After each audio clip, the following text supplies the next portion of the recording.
Hey, hey, hey. Time for the out of this world story from our space. Many of us have an outsized aversion to loneliness. Sometimes we go to great lengths to attempt to avoid feeling lonely. And sometimes the things we do in an attempt to not feel lonely have consequences that we do not like. Today on our space, consequences is a loaded word. My wife cheated on me and my mom supported her in this, abandoned and cut them off financially. I don't know where to start. It's so terrible knowing that my wife doesn't want to live with me anymore. The worst part is, she's not giving any reason for that. She doesn't want to move in with me, and my mother is supporting her in this. Let me give a background of this. I'm 51 male. I had to move out from my hometown 13 years ago for work purposes, leaving my wife, Mona, 40 female, and 2 children in Texas. Children are now 23 and 21. They both have moved to Houston and are living on their own. 14 years back, when the U.S. suffered a great recession due to the housing bubble, our business was one of those that went bankrupt overnight. My dad had passed away and I was running his construction business then. Everything went for a toss. I had the responsibility of my mother, 2 school-going kids, and my wife. It was just too much for me to manage in an unstable economy. After depleting all the savings and everything else, I had to make a tough decision of moving out. After trying out my luck in various Asian countries, I finally was able to set up my business in Dubai. It was a tough phase, but the drive to provide a good lifestyle to my family pushed me through all the difficulties. After leaving Texas, I wasn't home for more than a year until I was able to set foot on my new venture. After that, I used to visit home every 5 to 6 months or so. I wanted to bring my family here, but Mona and the children didn't want their school curriculum to be interrupted. Last year, my youngest daughter completed college and cracked a job at her sister's company. Before she was leaving home, I planned my vacation home to spend some time with her. During that visit, I asked Mona to shift with me here, now that both the children have moved out. But she denied, saying that my mom would be left alone. I suggested that Mom could also join us, but they both didn't like the idea of leaving their hometown. They didn't want to shift to a new country with such a different culture. They were right in their way. The Elysian culture is very different from ours, so I didn't insist further. During my last visit home, I told Mona that I was planning to wrap up things in Dubai and move back to Texas. I thought this to be exciting news for her, but it was not. Her reaction to this was far from happy. I asked her if she didn't want us to be living together. She said, "No, I'm happy. Just that you worked so hard to establish yourself there, so why do you want to leave everything and come back?" She was right to the extent that shutting down things that took so much sacrifice to build was not easy and might not be a good decision. But the thing is, I have been living away for 13 years, and now that my major responsibility, children's education, was over, I wanted to move back to my hometown, my comfort space. I assured her that I would take care of her finances the way I have been doing. I was planning to set up something in Texas now that the country's economy has bounced back. She was still not convinced. That was a red flag for me, but I gave her the benefit of the doubt. The next morning, my mom visited, and out of the blue, she said I shouldn't be making this hasty decision of moving back. I hadn't told her or anyone else about my plan, so it was Mona who would have told her. I was shocked. Like, Mona pushing back on this could be considered as a red flag, but when my mom also expressed a similar concern, I actually went into self-doubt. I thought maybe I was making the wrong decision. So I dropped that idea. However, this was bothering me that my wife didn't want to live with me. The reason could be making sense, but I was heartbroken with the way Mona had become so emotionally distant from me. This feeling fogged into my head so much that after returning from home, I limited my calls and texts with her. I thought she would notice it and ask me about it, but she didn't care to ask if everything was fine. There were days when I didn't call her, and she also didn't contact me. Days grew into weeks, and our communication is only transactional. All these indicated one thing, that she no longer needed me. So last month I confronted her. I asked her if she didn't love me anymore. She brushed it off, saying I was just overthinking. She says she's just busy taking care of the house, and my mom, who has grown fragile with age. I didn't know what to reply. I mean, it's not usual that you find your wife bonding so well with their mother-in-law and taking care of them. I was grateful to Mona for being so kind to my mom. My uneasiness is growing with each passing day. I cannot wrap my head around the question of why my wife would not want to be with me. We already have our own house, our major responsibilities are over, and on top of that, I'm assuring her that our lifestyle won't be compromised. So why she doesn't want me home is not making sense. Yes, as you all are thinking, same thing popped in my head too. Maybe she had got someone better. But the thing is, how do I find out the truth? She has shown no of the red flags until now. She had been a great mother, raising the children so bravely in my absence. It's not easy. She has fulfilled all her roles so elegantly. Sometimes I feel bad for suspecting her, but You know how long distance works? Any advice on how to find this out? Your situation is like trying to understand why people still use fax machines. It's outdated, complicated, and no one really knows what's going on. I mean, 13 years is a long time to be away from home. Sounds like she's actually gotten used to life without you. It's become her new normal. And honestly, it wouldn't be unheard of for someone to seek intimacy outside of a relationship when their husband isn't even home more than half the time. All that's to say that if she is cheating, you being away doesn't at all give her an excuse to cheat on you. Update 1. Thanks for all the advice. I was glad to connect with you folks who shared your story of betrayal. Quite a lesson to learn. Mona had been cheating on me and my mother knew about it all this while, but she didn't tell me anything. I don't know what I did to deserve this fate. Posting my story here and connecting with you people, one thing was sure: I cannot let this slide. I planned a surprise trip home. I didn't tell anyone about it, not even my mom. As I was entering my house, I dreaded bumping into Mona with her affair partner. Kind of funny, but after reading so many stories of cheating wives of deployed husbands, this was the one that came to my mind. Gladly, nothing of that sort happened. Mona was in the kitchen when I entered the house using the spare key. Yes, she was shocked to see me. I carried a bouquet with me to cover it up as a surprise. She was obviously surprised, but also suspicious of my sudden appearance. She bombarded me with questions regarding my show-up. I told her that I had light work that month, so I decided to come home.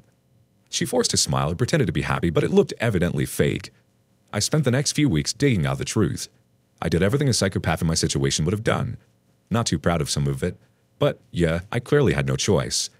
I sneaked into her phone, eavesdropped on her conversation, planted GPS on her car, and followed her around the town. All this rendered information in bits and pieces gave me a clear picture of what was happening in my absence back home. It came out that she had been seeing someone for the last 8 years. The day I arrived home, she was super guarded about her phone. Earlier, she used to clean all the evidence before I arrived. This time, she didn't get the opportunity. I tried snooping into her phone on the very first day, but didn't get a chance, and when I was finally able to access it, I found nothing. She might have cleaned it up at the very first chance. Her cheating came to light when I placed a GPS device inside her car and followed her along. Initially, I didn't suspect anything when I found her entering a hardware store, but as I was waiting outside for her to return, I saw that the owner had turned down the shutter and closed his shop. I felt so dizzy seeing that. After a couple of hours, I saw her leaving the shop, and the owner opened the shutter. After her car left the driveway, I wanted to go inside the shop to see the affair partner myself, but I stopped myself, thinking that maybe the affair partner would recognize me and ruin my plan. I waited for her to visit next, so that I could catch them in the act. She had a pattern of stepping outside in the afternoon. On some days, she would visit my mom, sometimes with her friends or parents. I mindlessly followed her everywhere, waiting for her to meet a affair partner. Finally, yesterday, she went to meet my mom. Usually on those days, I used to back off and didn't follow her further, and that's why it took me so long to catch her. But yesterday, I kept waiting there and found them leaving the house together. I didn't find it suspicious at all, other than they were heading for shopping or something else. I didn't want to follow them, but something in me did that anyway. They stopped their car at the hardware store, and my heart sank. The affair partner came out and greeted them both. My mom and Mona both got out of the car. Affair partner kissed Mona right in front of my mom. They spoke for a few minutes. Then affair partner hugged Mom, and she sat inside the car and drove off. Affair partner and Mona went inside his shop, and he pulled down the shutter. I just couldn't believe my eyes. The betrayal from your wife was one thing, but betrayal from your own mother, something beyond imagination. The truth suffocated me to the extent that I had to walk down the pathway for a few minutes to regain my breath. After a while, I went to the shop and knocked. It went unanswered. I knocked vigorously until the affair partner opened the door. I asked him where's Mona, and he froze. I pushed him aside and barged inside the shop before he could react. The lights were off, and I could hear a feeble voice from the storeroom. I raced inside to find my wife lying bareback, touching herself and moaning for affair partner. It was just for a fraction of a second before affair partner pounced on me and dragged me outside the storeroom while Mona shrieked to the top of her voice. The moment was so chaotic that it took me a while to understand the situation. I punched the affair partner and freed myself. Mona came out of the storehouse covering herself. I grabbed her neck and asked her how long. Affair partner tried to come to her rescue, but Mona stopped him. She started crying and pleading that we discuss this at home. I realized I might get into trouble for this scuffle, so I backed off, came outside, and drove off. I went to my mom's house. I barged inside the house shouting, "You knew it! You knew it! You also betrayed me!" Mona had already called her because Mom didn't act surprised by my behavior. She just cried and held my hand, asking me to calm down. I broke down. Mona also arrived by then. Seeing her face made me angrier. I asked them to tell me the truth. After a lot of nudging, Mona said, It was very lonely when you left. It's not easy to live alone for 13 years. You were so busy with your work that you hardly had any time for me. Your calls were limited for a few minutes, and it was more of a status check call regarding children and mom. What about me?" I asked her how long this had been going on. She said 7, 8 years maybe. Holy cow! I was such an idiot working my butt off for those years in alien countries so that my family could have a good life, and this was what they were doing. I asked her, why didn't you divorce me if there was so much disconnect between us? She broke down again and said, "I love you. I never wanted to separate from you. Spending time with a fair partner was only to de-stress myself and kill my loneliness and nothing else. He doesn't mean anything in my life." Really? After fooling around with him, he doesn't mean anything to her? Wow. I looked at Mom and asked her how I had wronged her to deserve this betrayal from her. She sobbed and said, "I know you hate me, but think of my perspective. You left me alone here. Mona was taking care of me. She also has needs. As a woman, I understand that, so I had to support her." Support her betraying me? When I got all my answers, I got up to leave. They both tried to stop me and followed me outside, but I warned them not to. I told Mona not to come home and I want to be alone for a while. I drove back home sulking. I feel sick in my stomach. I don't know how I should react to this. Is this affair really my fault? That I was wandering in a foreign country for my family's sake? This is so gutting. You've literally been away trying to provide for your family, and not only your wife, but your own mother has replaced you and betrayed you. If Mona was feeling so lonely, there should have been conversations where living situations were revisited and feelings were made known. 7 to 8 years is a long time. That's not just cheating. She's completely built a new life with this guy. It's not your fault. But a marriage definitely takes two. You thought you were doing what was right, and you were trying to take care of your family financially. And as for your mother, and as your mother, she should have supported you. She's wrong to have ever supported Mona. She should have spoken to you to let you know where things were with Mona the moment she thought Mona wasn't doing well without you back home. Update 2. You guys have been a great support. Thanks. This is what happened next. I spent the next few days immersed in my sorrows. Then I drove to Houston to meet my daughters. They were not kids. They deserved to know what their mom was up to when I was busy providing for them. I did this also to safeguard myself. My plan was to leave the country, and Mona could use that against me to manipulate my daughters. They were shattered to know the truth, but the elder one also said that sometimes she felt Mona and my mom were definitely up to something. She also said that she suspected my mom to be seeing a widower who lived 2 blocks away. Anyways, that's not my problem. My dad had passed away decades ago, so she could do whatever she wanted, but she was supporting Mona in all this is a problem for me. The next day, I packed up my stuff and came back. Mona and Mom had been calling me since then. I think they came home to find an empty house, and that's when reality hit them. Yeah, I abandoned them. For the initial 1 month, the calls and texts were filled with sorries and pleadings and asking me to return home, but eventually, they got concerned about the money. I had not blocked them deliberately. I wanted to see them getting anxious without money. I froze my bank accounts and credit card. They lost their marbles with that. It was obvious because neither of them had any source of income. Mom was on a state pension, but it wasn't enough to cover the lifestyle they had been leading. They are desperately trying all means to get a response ring, but I have ghosted them. Mom has resorted to emotional blackmail, saying that Dad would have been so heartbroken to see that I have left her alone in this old age. All their pleas are falling on deaf ears. They have betrayed me so badly. I never suspected Mona of anything. I never checked her phone like people in long-distance relationships do, but I always respected her privacy. More than Mona, I felt betrayed by Mom. Sometimes, when I had a dizzy feeling about Mona, seeing her strong bond with Mom made me feel later. In return, I get cheated upon. The reason they used to cover up Mona's cheating was so lame. Like, she was lonely, hence she decided to open her legs. She was feeling alone in her own house with children, surrounded by friends and family. Wow. If they compare it that way, I was lonelier. Literally alone in a foreign land with no family or friends. I could have also brought someone inside my bed, but the difference is I didn't. I was so busy thinking about the well-being of my family that fooling around was the last thing that came to my mind. I was working hard, saving up so that I could move back home as soon as possible. When none of their advances got a response from me, they reached out to my daughters for help. Mona didn't know that I had told the truth to the girls, and she did exactly what I had expected. Mona badmouthed about me in front of them, saying that I have financially cut them off. She also alleged that I was having an affair in the Gulf, or maybe have married someone here. After listening to all her BS, my girls gave her back and told her that they know the truth about her affair. They chased her away that day, but Mona has been reaching out to the younger one, asking for help. The younger one is closer to Mona, and she's leveraging her innocence to extract money from her. Anyways, I'm not going to ask her to stop helping her mom. She's an adult and knows what to do. Mom also has been reaching out to my daughters for financial help. As for me, I'm still unable to move on from the feeling of betrayal. I have also not thought about divorce yet. It's going to dent my pocket unnecessarily. Divorce would be beneficial for Mona financially and also personally if she wants to marry a fair partner. But I'm not getting into that. She's already living in my house and that's the maximum she can get from me. I'm out of the country and have no accountability, so whether divorced or not, it really doesn't matter to me. I'm trying to move on with my life.